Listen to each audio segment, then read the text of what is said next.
It seems I can't even take a week's break without someone being stupid and it involving Dark Souls.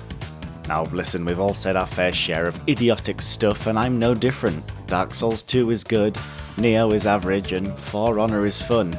But I think I draw the line when someone compares a third-person action RPG, specifically Dark Souls, to a fucking runner platformer. Specifically Crash Bandicoot. Now I know I'm late to the party on this, but I heard all the criticism the Gamesradar review came under when they reviewed the new Crash Bandicoot remake when they compared the difficulty to Dark Souls, so me being a channel that's oriented about the Souls games, I thought I'd chime in a little. Firstly, I thought people were taking the review out of context, but nope, they were spot on. The section of the Crash Bandicoot review in question, if you haven't read it, stated this. But then there's the death. There's just no escaping it. There might be brand new death animations to keep you entertained, oh look, I've been swallowed by a lion again, but there's no avoiding that the controls just mean that Crash Bandicoot has become Dark Souls. People were stating the comparison in the review was pointing at the difficulty between the two games. Dark Souls and Crash Bandicoot are both hard in their own right. Even with that said, it's a ridiculous comparison to begin with. Crash Bandicoot is hard because you need to maneuver Crash through ever-increasing difficult obstacles and jumping on enemies that can kill you in one hit. Then there's Dark Souls with its unforgiving mechanics to the new players like Curse, or the complex yet rewarding level design. Or Dark Souls 2 with its fuck ton of enemies being thrown at you screaming this is hard, and then Dark Souls 3 with its fast-paced enemies and bosses with complex combos.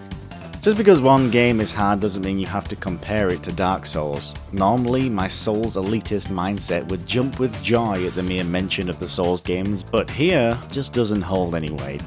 But in the review, they tied the fact you die a lot to the controls, and then made the comparison to Dark Souls. Yes, it's true, the controls on the Crash remake could be tightened a little bit further, but to be fair, this could have been how they were back in '96.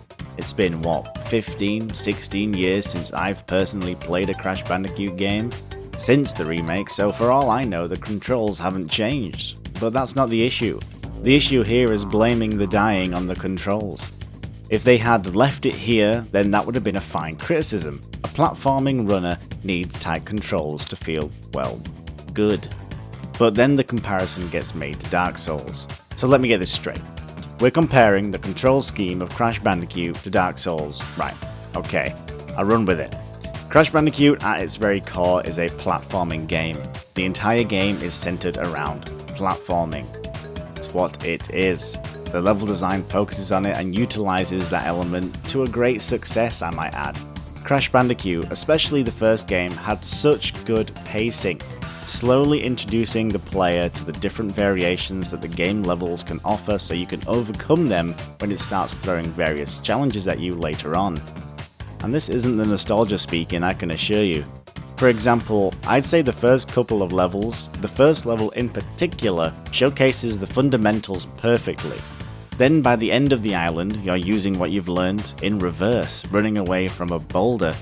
It doesn't just throw you in the deep end, and to some degree neither does Dark Souls. And on this example, albeit a quite extreme example, let's say the entire section before Filing Shrine in Dark Souls is level 1. So we've got elements that teach the players about traps, Estus, backstabs, plunge attacks, bonfires, and the list goes on. It's telling the player, in a Dark Souls fashion, the fundamentals of the game just like Crash Bandicoot. So, it's a fucking tutorial. Other games have that too, you know. But still running with it, Crash is a platforming game like we've said, and the controls, yet not as tight as we'd like, they still work wonderfully for that genre. There's also platforming sections in Dark Souls, and you know what? Platforming fucking sucks in Dark Souls. I haven't enjoyed a single platforming area in Dark Souls. Great Hollow, Majula Well, the branches in Ariandel all suck. But why?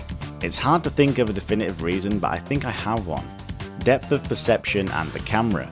In Dark Souls, as you well know, the biggest enemy in the game is actually the camera, not the controls, not the enemies. If anything, the controls in Dark Souls are really good with a few hit and misses there, like stored moves and whatnot, but for the most part they're doing their job and it's doing it reasonably well. So the controls aren't really the issue when it comes to platforming in Dark Souls. I honestly do feel it's the depth of perception. Take Nameless King and the Four Kings for example. The amount of times I thought I was close to the boss, but in actuality I was fucking miles away due to there not being a floor, which is key to get a beat on how close we are, I've done it far too many times. This reason, and this reason alone, makes it feel very strange when there's nothing below our character, and when we're venturing downward, getting a real good feel of distance has always been something I've struggled with whilst platforming in Dark Souls, either by over or undershooting the jumps. The weird comparisons in the review don't even stop at Dark Souls. The review also compares the level design to Binding of Isaac, which is a roguelike dungeon crawler which utilizes 2D sprites. I don't know what's bloody going on. Too many people are comparing to Dark Souls or other games that has nothing to do with them. We've got Souls-likes every chuffing week now apparently. In my original depiction of Souls-like, I said to earn that title you have to have the game in a third-person perspective and have various elements from the Souls games. Perhaps my initial mindset was too narrow-minded. I mean, Jesus Christ. Salt and Sanctuary is literally just Dark Souls but 2D. The literal only difference is how we see the character. But when I think of Souls-likes, I think of games like Lords of the Fallen, Surge, Code Vein, and Hellpoint. Not fucking Crash Bandicoot. I've been Paragon. Till next time.